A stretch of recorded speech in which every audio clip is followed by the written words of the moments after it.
Pronto, agora eu vou compartilhar. Então, gente, eu não sei se vocês estão ouvindo agora o martelo, mas está bem nítido aqui para mim. Não sei se vocês estão ouvindo. Tá atrapalhando? Tô ouvindo, não. Ah, então ótimo. Significa que o fone é bom. Que o fone não, que o microfone é bom. Então, né? Não deixam me esquecer que no final da aula eu quero falar com algumas pessoas em específico para saber da prova, tá bom? Que algumas pessoas não me entregaram a prova ou se não estão conseguindo enviar, o que está acontecendo, tá bom? Então, me lembrei aí no final. Então, por favor, estejam todos aqui no final da aula, naqueles 10 minutinhos que vocês não voltam, tá? Porque eu quero saber aqui acerca da nossa prova, tá bom?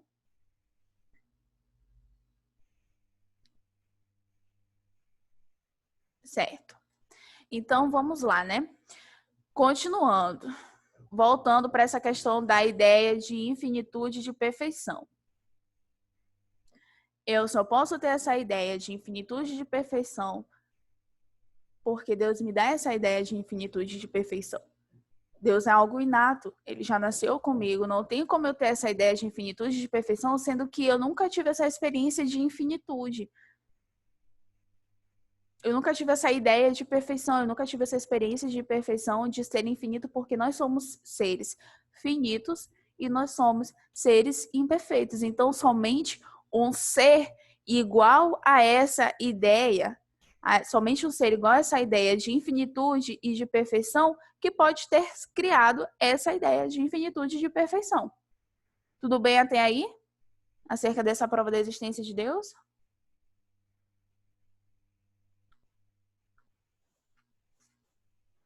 Eu vou adiante, hein? Bom, René Descartes, a gente termina por aqui, e aí eu vou ser um pouquinho mais rápido agora, porque, como eu falei para vocês, tem muito filósofo aqui. E só um minutinho aqui. Gente, eu vou fazer a chamada, tá? Que eu me esqueci aqui de fazer a chamada.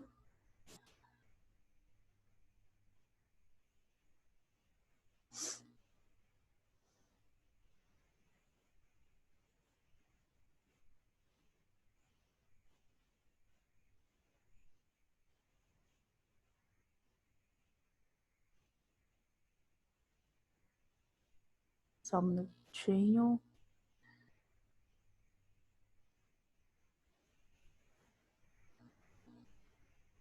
Então, eu vou virar aqui a tela para vocês, tá?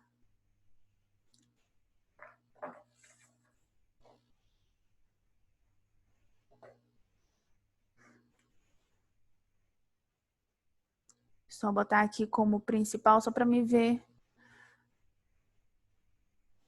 Eita.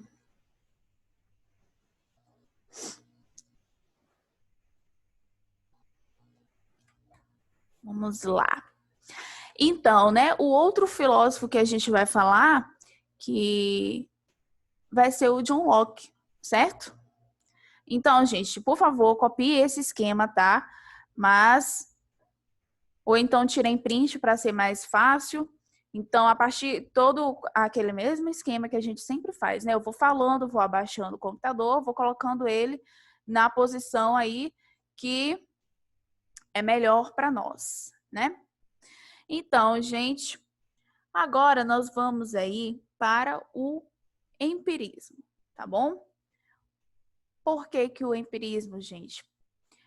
O que é o empirismo? A gente falou ainda agora sobre o racionalismo, né? Então, eu espero que esteja ficado claro para vocês. Se tiver alguma dúvida, pode falar. O que é esse empirismo, hein? Alguém pode me explicar o que é o empirismo? Já que a gente falou do racionalismo?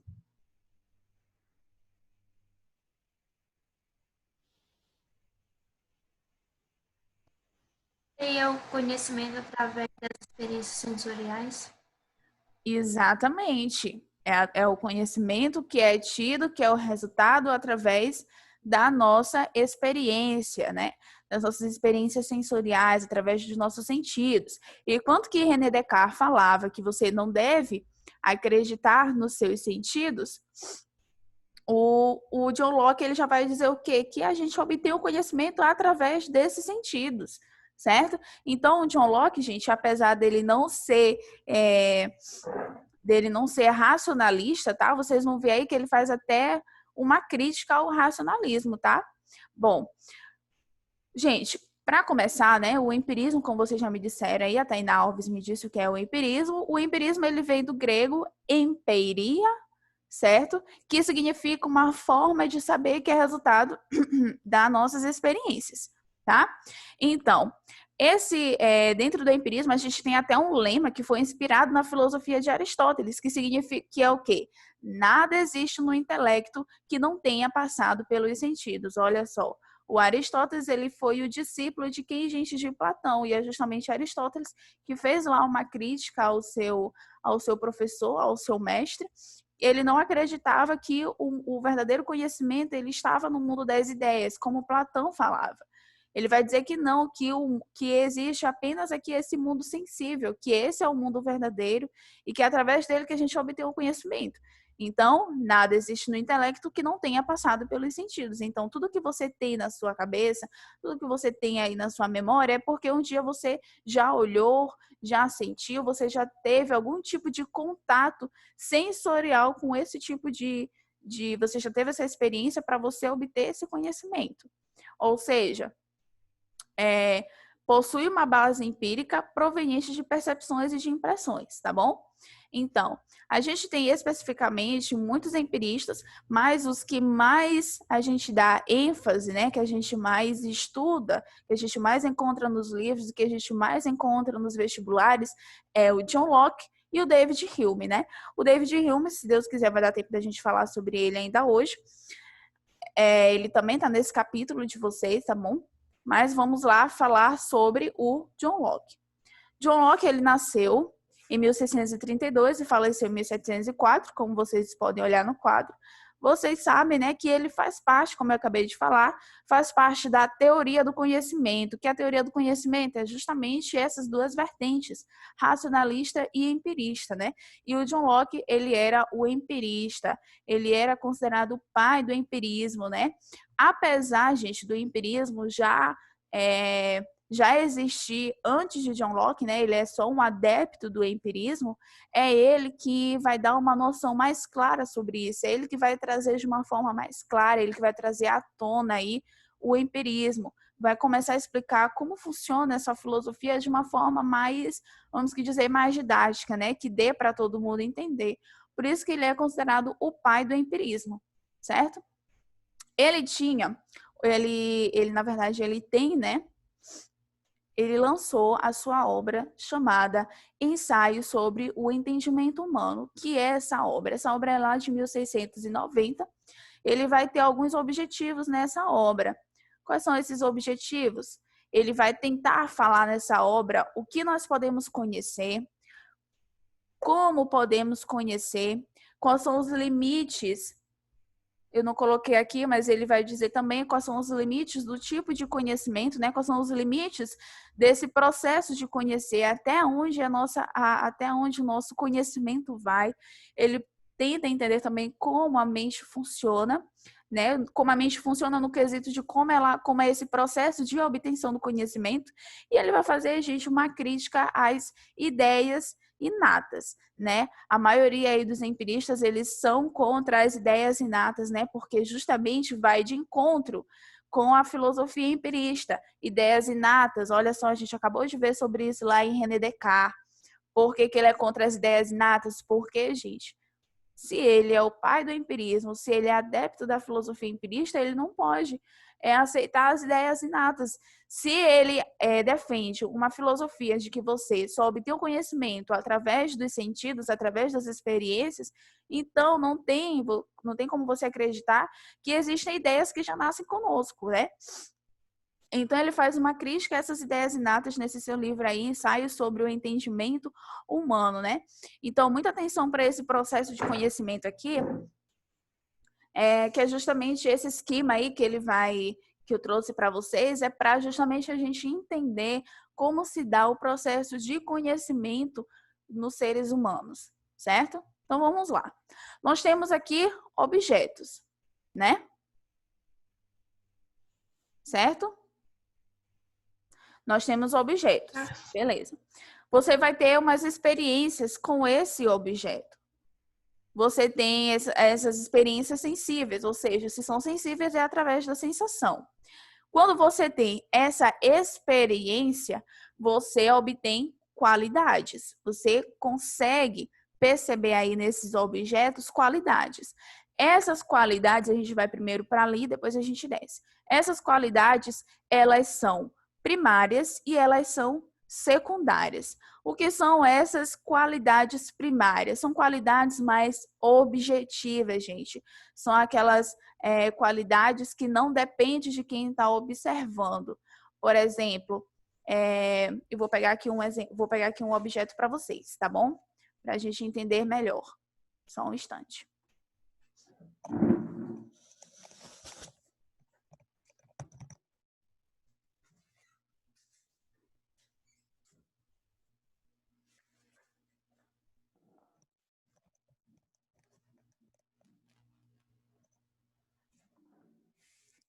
Então, mas primeiro vamos entender o que são essas qualidades, né? Essas primárias, que elas são mais objetivas, ela não depende de quem está observando, porque elas são objetivas, é relacionada à forma, ao movimento, a repouso, à solidez. Já as qualidades secundárias, elas são subjetivas, elas não são do objeto, depende da sua percepção, entende? É como, por exemplo, é relacionado à cor, é relacionado ao cheiro, é relacionado ao gosto, né? Eu trouxe aqui um exemplo para vocês, né? Eu peguei aqui meu perfume, né? Bom, deixa eu aumentar aqui a luminosidade. Bom, eu tenho aqui o perfume. Então, eu estou tendo aqui uma experiência com esse objeto, estou tendo uma experiência sensível, né? Através, eu estou sentindo que eu estou segurando esse objeto, eu estou vendo que eu estou segurando esse objeto, e vocês também estão tendo um tipo de experiência sensível. Vocês estão olhando que eu estou segurando o objeto, certo?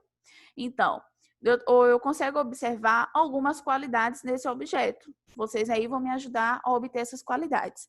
Bom, que qualidades primárias eu posso observar nesse objeto? Olha só, lembrando que as qualidades primárias, elas não dependem de mim. Elas estão ali intrínsecas no objeto.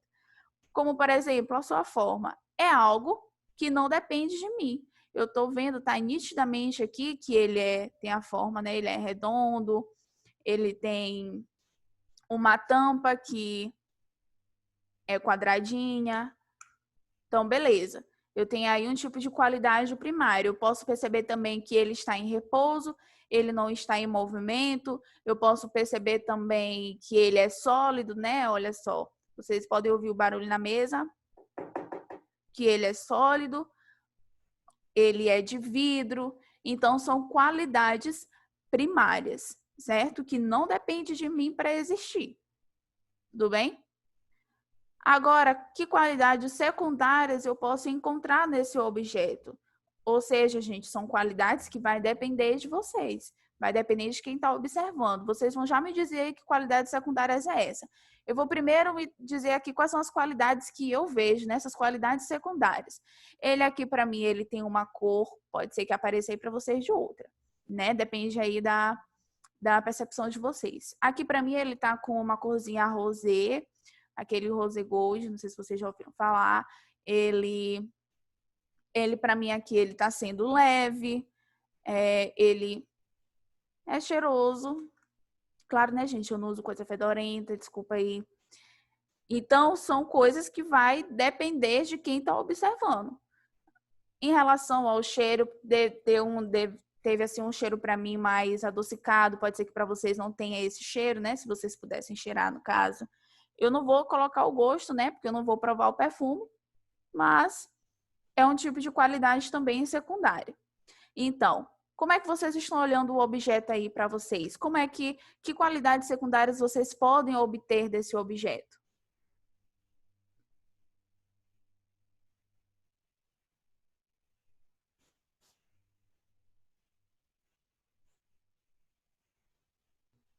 Agora, gente, pode falar.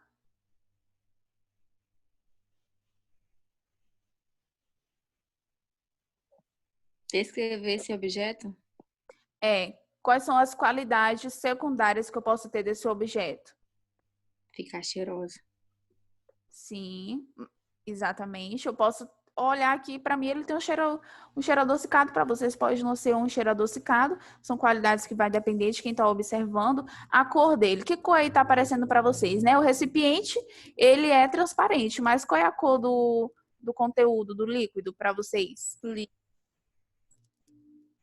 Amarelo. Pois é, para ti já tá aparecendo aí amarelo. Para mim aqui ele tá um rosinha bem fraco. Então, gente, são essas qualidades secundárias, é o que eu falei para vocês, ela depende de quem está observando, ela não depende do objeto, não são qualidades que dependem do objeto. Enquanto que as primárias, elas são aí objetivas, né? Não tem como você olhar aqui o fundo dele, ele é circular.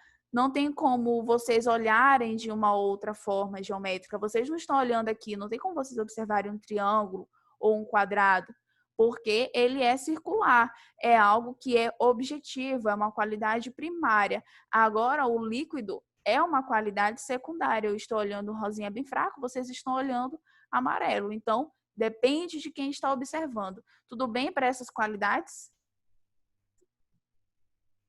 Então, vamos adiante. Então, a gente...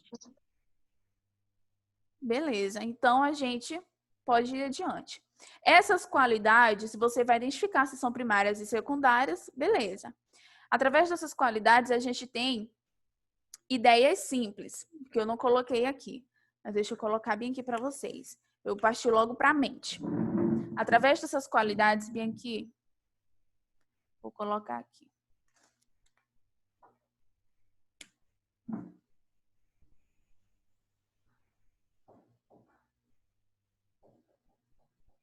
Pronto.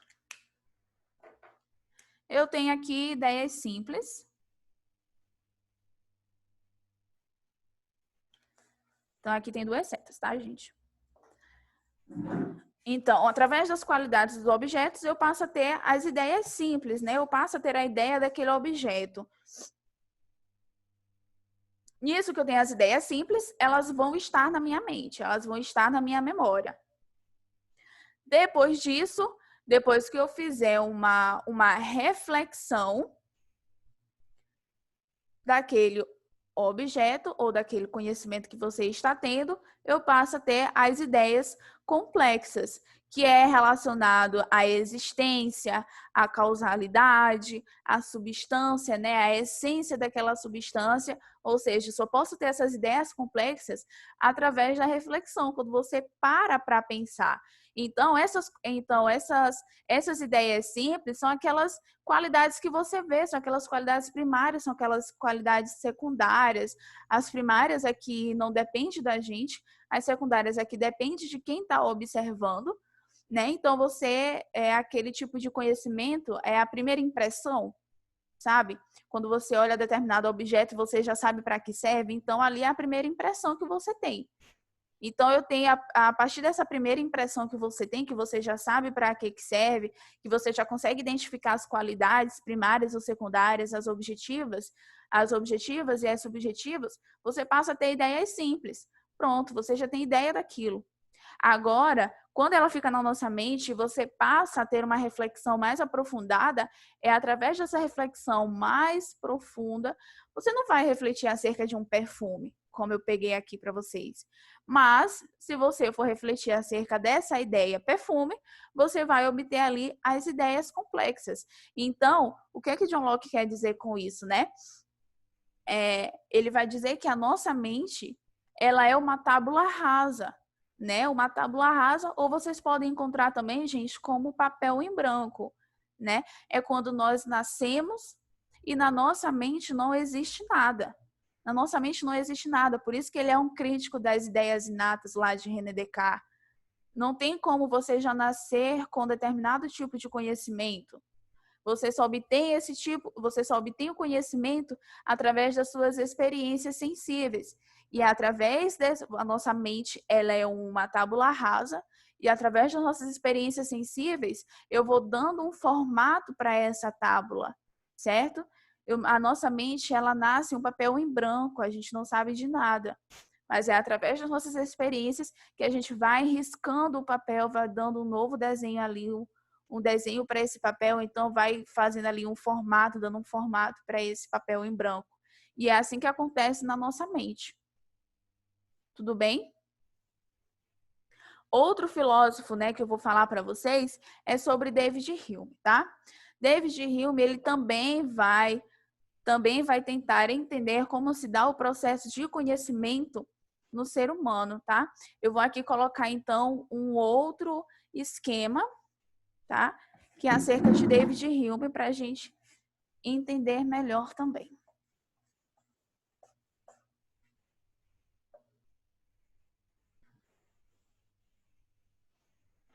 Professora, Olá.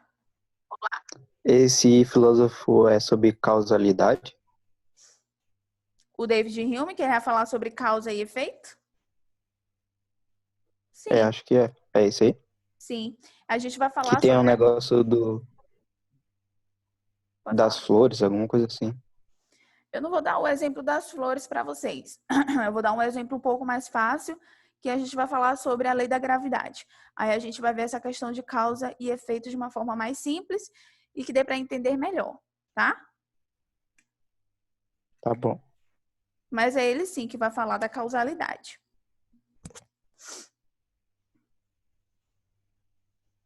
Deixa eu colocar aqui, né? Por favor, gente, vão copiando. Vou só colocar aqui o esquema para vocês e acerca de David Hume, eu vou falando, tá?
Então, vamos lá, gente.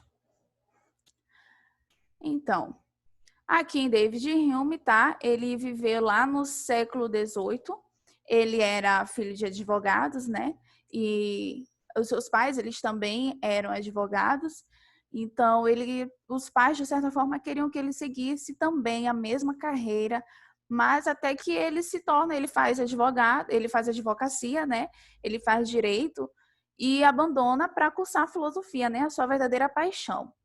Bom, o David Hume, gente, ele é considerado um empirista radical, né? Porque todo conhecimento que existe na nossa mente, ela advém unicamente da experiência, não tem conversa, certo? Através das nossas percepções que podem ser fracas ou fortes. Então, eu tenho aqui um tipo de conhecimento, certo? Que tipo de conhecimento que eu tenho é esse? Um conhecimento que foi tido através da experiência, certo? Certo? Então, o conhecimento, ele vai estar na nossa mente, beleza? Depois que você teve toda a experiência com o objeto, depois que você teve a experiência, você obteve o conhecimento e esse conhecimento está na sua mente. Tudo bem? Porque foi proveniente da nossa experiência, certo? Então, através das nossas percepções, através das percepções que estão na nossa mente, elas serão fracas ou elas serão fortes. Como assim que elas são fracas? São fracas, gente, porque são imagens, são lembranças. Porque elas são lembranças das impressões fortes, certo? O David Hume, ele não acreditava em ideias inatas também, então nossas ideias, elas advinham unicamente das experiências, por isso ele era um radical, não tinha essa conversa, não. Então, as nossas experiências, as nossas percepções, elas podem ser fracas ou fortes, tá?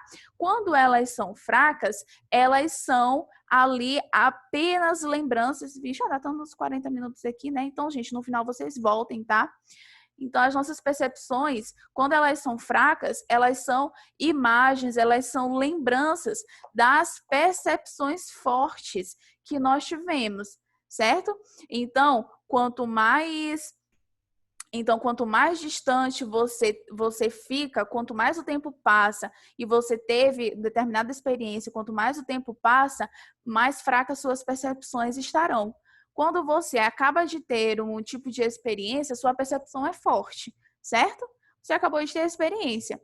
Então, quando o tempo passa, quanto mais distante você fica da experiência que você teve, elas vão se tornando mais fracas, elas acabam se tornando imagens, são lembranças daquela experiência que você teve, daquela percepção que um dia foi forte. Então, as fracas, elas são lembranças das experiências mais fortes, elas são ideias, são pensamentos, certo? E através dessas ideias, elas acabam se tornando ali lembranças das nossas impressões fortes, certo? Então, eu tenho conhecimento, o conhecimento está na minha mente, então eu tenho as percepções, as minhas percepções, elas podem ser fortes ou fracas. Você teve uma experiência ainda agora, a sua experiência, ela está forte. Com o passar do tempo, essa percepção aqui que antes era forte, ela vai se tornar mais fraca.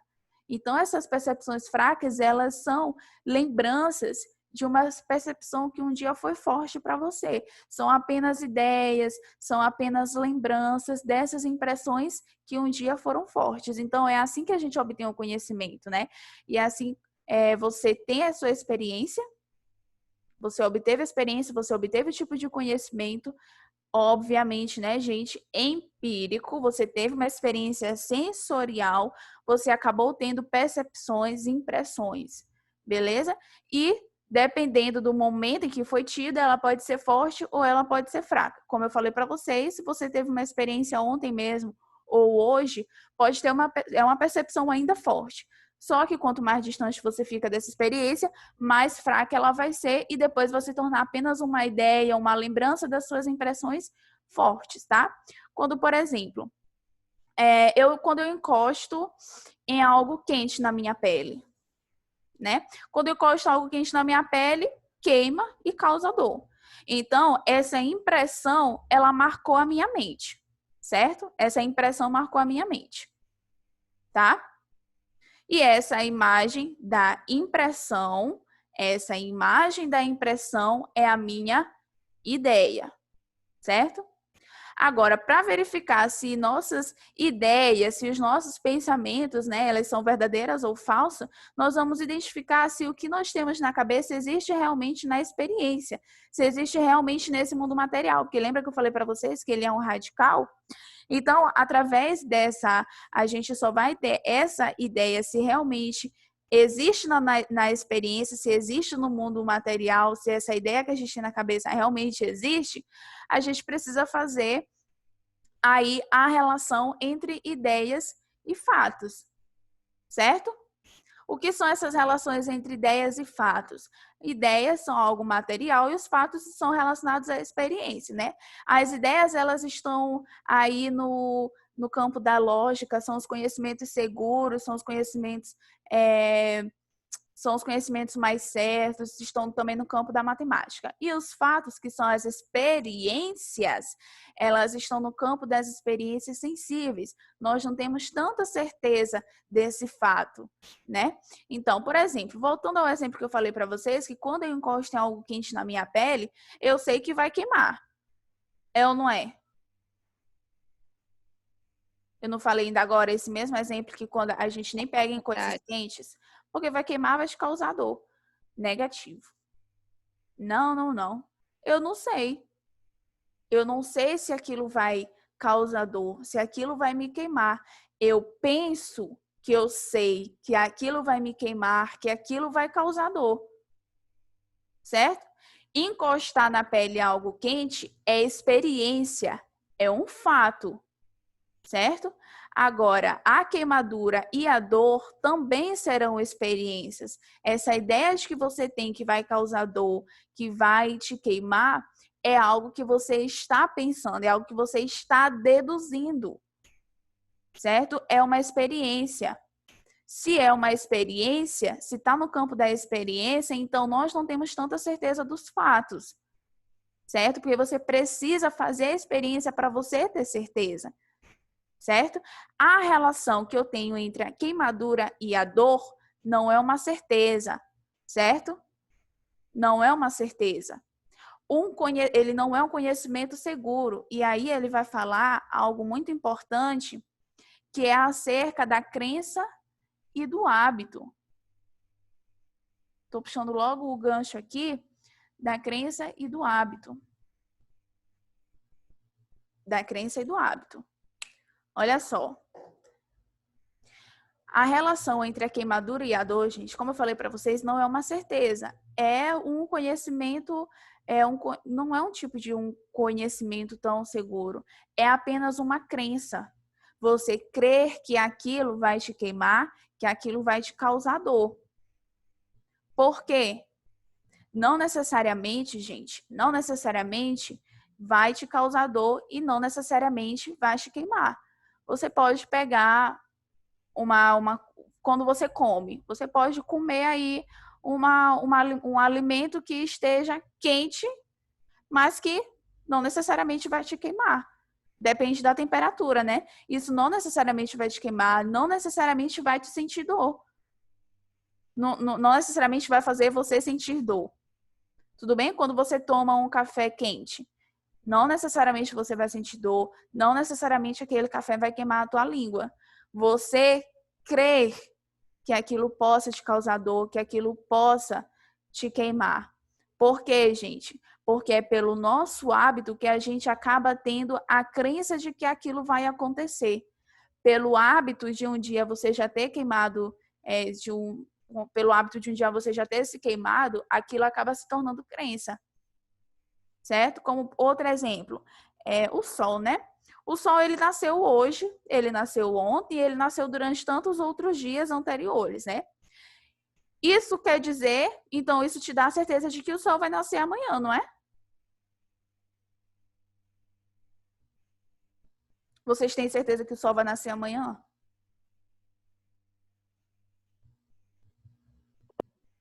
Tenho. Bom, vocês têm a Assim, certeza. é para nascer, né? É para ele nascer, né? Mas a gente não se preocupa com isso, porque já é algo que já é tão hábito que você já viu tantas vezes. O sol nasceu desde quando você é gente, né?